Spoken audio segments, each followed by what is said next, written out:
ನನ್ನ ಕೈಯಲ್ಲಿ ಸಾಯ್ದೇನೆ ನಿಮ್ಮಮ್ಮ ಸತ್ಲು.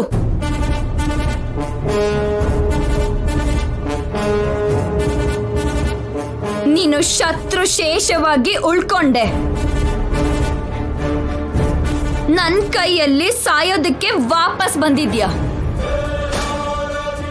ನಿನ್ನ ತೃಪ್ತಿ ಆಗೋ ತರ ಸಾಯಿಸಿ ನನ್ನ ದ್ವೇಷನ ಕಡಿಮೆ ಮಾಡ್ಕೋತೀನಿ.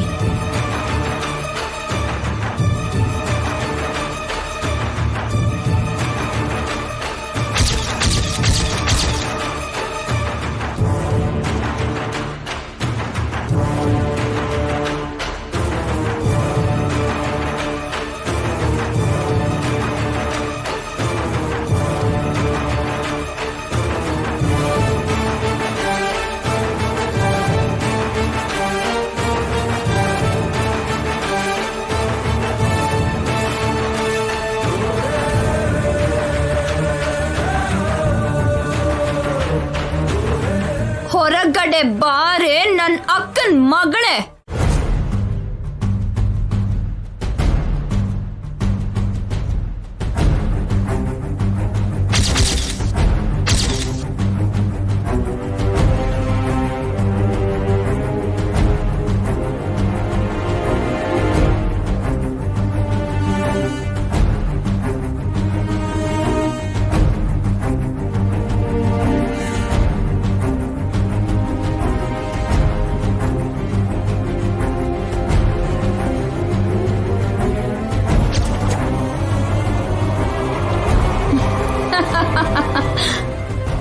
ವಾರೆ ವಾ, ಅನ್ಕೊಂಡಿದ್ದೆ ಕಣೆ ನನ್ ಅಂದಾಜು ತಲೆ ಕೆಳಗ್ ಮಾಡ್ತೀಯ ಅಂತ ಎಕ್ಸ್ಪೆಕ್ಟ್ ಮಾಡಿದ್ದೆ. ಹಾಗ್ ಮಾಡ್ಲಿಲ್ಲ ಅಂದ್ರೆ ನೀನು ದಿ ಗ್ರೇಟ್ ರೂಪಾ ಶ್ರೀನಿವಾಸ್ ಮೊಮ್ಮಗಳು ಹೇಗಾಗ್ತೀಯ?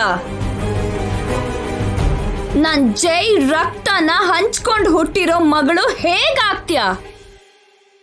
ಆ ನನ್ ಶತ್ರು ಗಂಗಾ ಕೊನೆ ಆಸೆ ಹೇಗಾಗ್ತೀಯ? ಏನಾಯ್ತು ಮೇಡಮ್? ಇವಳು ದಿವ್ಯಾ ಅಲ್ಲ.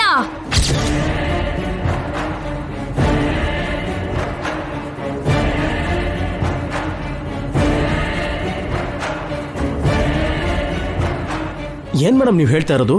ಇವಳು ದಿವ್ಯಾ ಅಲ್ವಾ?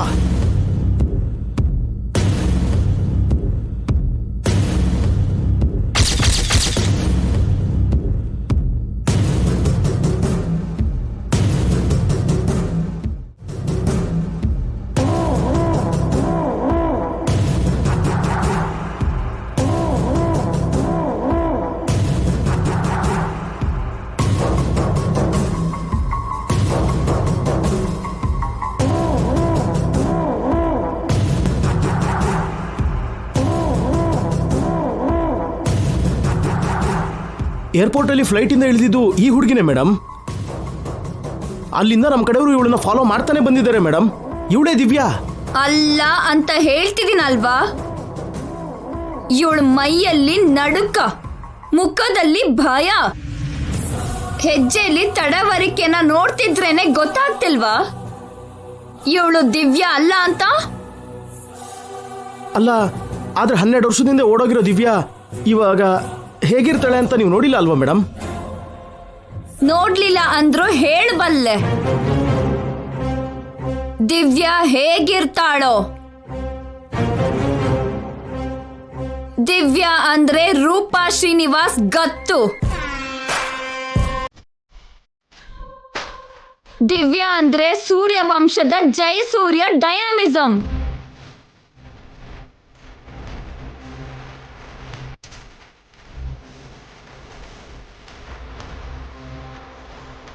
ದಿವ್ಯಾ ಅಂದ್ರೆ ಅಲುಮೇಲು ಗಂಗಾ ಧೈರ್ಯ.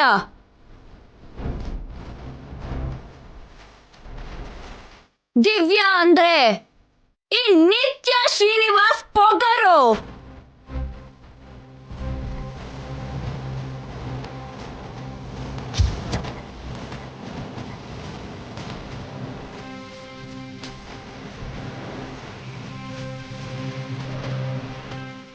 ದಿವ್ಯಾ ಅಂದ್ರೆ ಒಬ್ರಲ್ಲ, 4 ಜನ. ಅಪ್ಪನ್ ಸಾವು, ಅಮ್ಮನ್ ಸಾವು, ಅಮ್ಮಮ್ಮಳ ಸಾವು, ಈ ಚಿಕ್ಕಮ್ಮನ ದ್ವೇಷ ನೋಡಿದಾಳೆ. ಲೇಡಿ ತರ ಬೆಳ್ದಿರಲ್ಲ,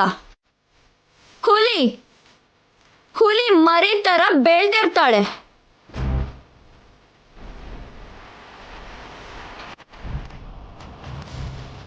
ಆ ಗತ್ತು, ಆ ಧೈರ್ಯ, ಆ ಪೊಗರು ಇವಳಲ್ಲಿ ಕಾಣ್ತಿಲ್ಲ.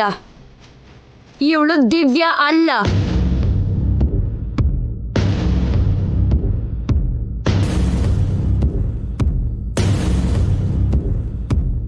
ಮತ್ತೆ ಇಷ್ಟೆಲ್ಲ ಗೊತ್ತಿದ್ದು ಕೂಡ ನಮ್ಮನ್ನ ಮೊದಲೇ ಯಾಕೆ ಅಲರ್ಟ್ ಮಾಡಲಿಲ್ಲ ಮೇಡಮ್?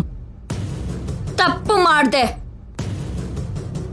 ಅವಳು ನನಗೆ ಎದುರಾಗಿ ಸವಾಲ್ ಹಾಕ್ತಾಳೆ ಅನ್ಕೊಂಡೆ.